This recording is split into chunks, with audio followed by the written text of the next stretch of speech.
Muy buen día, licenciado, compañeros, compañeras. Mi nombre es Luis Moya, del Grupo 4, y quiero referirme a tres puntos esenciales de mi primera parte acerca del punto de referencia de la entrevista psicopatológica en general. Número uno, ese primer contacto es muy importante.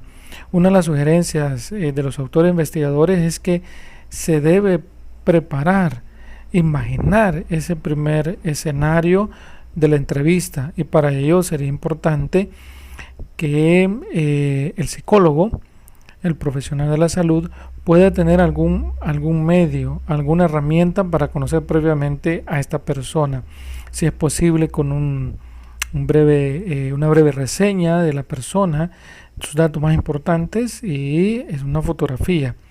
En segundo lugar, es importante tener también en ese encuentro, preparar el lugar, preparar material, preparar en este caso lo que va a ser la entrevista, el tipo de formato. Un elemento importante a destacar aquí es cuando son menores de edad o son personas con condiciones psicológicas, límites, podemos decir, que no tienen toda la capacidad de expresión verbal o corporal. Pensemos en las personas con alguna capacidad especial, ¿no? Los no videntes, sordomudos, que tienen algún impedimento en la expresión, y que es necesario prever ese tipo de situaciones. Y en último lugar, pues lo importante en ese primer encuentro a demostrar es que tenemos el deseo de ayudar, el deseo de colaborar en la problemática y necesidades, que vamos a hacer un acuerdo de las partes para llevar a cabo ese proceso. Y lo importante también en este sentido, que queremos manifestar que el proceso lo vamos a hacer juntos, que la persona sea capaz de comprometerse en su propio proceso. Muchas gracias. Ok, ahora vamos con el proceso, con la parte de la presentación del clínico al usuario. En este caso se recomienda mantener una actitud que sea acogedora y cómoda, que genere un ambiente de confianza desde el inicio. Aquí la entrevista va a comenzar con un saludo, el cual debe ser un saludo natural y debe ser adaptado a las condiciones con las que viene el paciente. Por ejemplo, no se puede recibir a un paciente depresivo con exceso de alegría o con una sonrisa. Tampoco se puede recibir a un paciente eufórico siendo demasiado serio. Entonces, aquí se deben evitar también los excesos de cortesía y frases como, por ejemplo, me alegro de conocerle o mucho gusto en saludarle, porque no se trata de un encuentro casual. Aquí se dejan también unos instantes para que el paciente se acomode y asimile la situación de que está en una entrevista y que se le va a preguntar información, cosas así. Si se explica en la entrevista, lo que no sucede todo el tiempo, ya que normalmente los pacientes saben a qué vienen, pero si en el caso de que sea necesario explicarla, se les explica los objetivos de la misma y se les explica, ¿verdad? Que se les dará un criterio clínico al final y se deja un espacio para preguntar acerca de las dudas. La pregunta inicial debe ser una pregunta de respuesta fácil, no una pregunta directa o amenazante como ¿qué le pasa? ¿Qué le lleva a consultar sobre su salud mental? ¿Qué dificultad tiene? ¿O en qué puedo ayudarle? No preguntas tan amenazantes, sino más bien como ¿qué le trae por aquí? ¿Por dónde empezamos? Dependiendo también del estado clínico con el que viene el paciente, ¿verdad? Esta pregunta debe ser, ¿verdad? Entonada también con el tono correcto.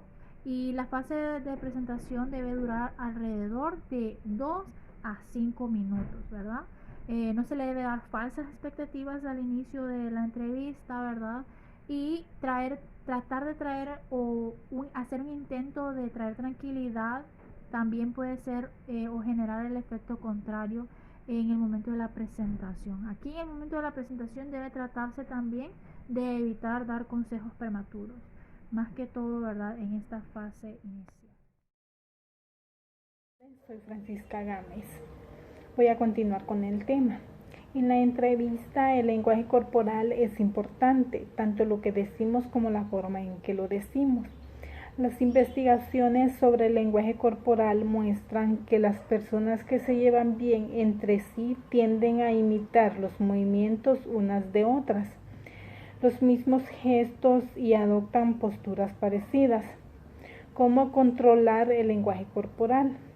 Trata de mantener un tono de voz equilibrado, no demasiado bajo ni demasiado alto, y cuidar la pronunciación, adecuándolo al contexto en el que te encuentras y a tu interlocutor. Procura que sea firme y decidido para transmitir seguridad y que controlas las situaciones. Respira relajadamente.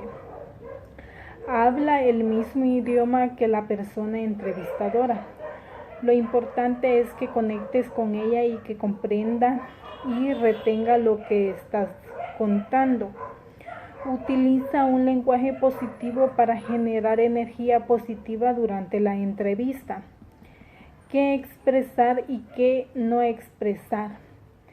Debemos sentarlos correctamente, nunca en el borde de la silla o parecerá que quieres salir corriendo de ahí.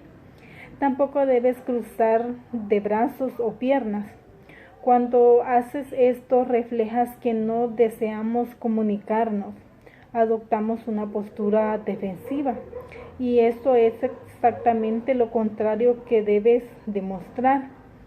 No debes tocarte constantemente el pelo o la cara, ni mover los pies con nerviosismo. Demostrarás inquietud y poca seriedad y sobre todo distraes a tu entrevistador.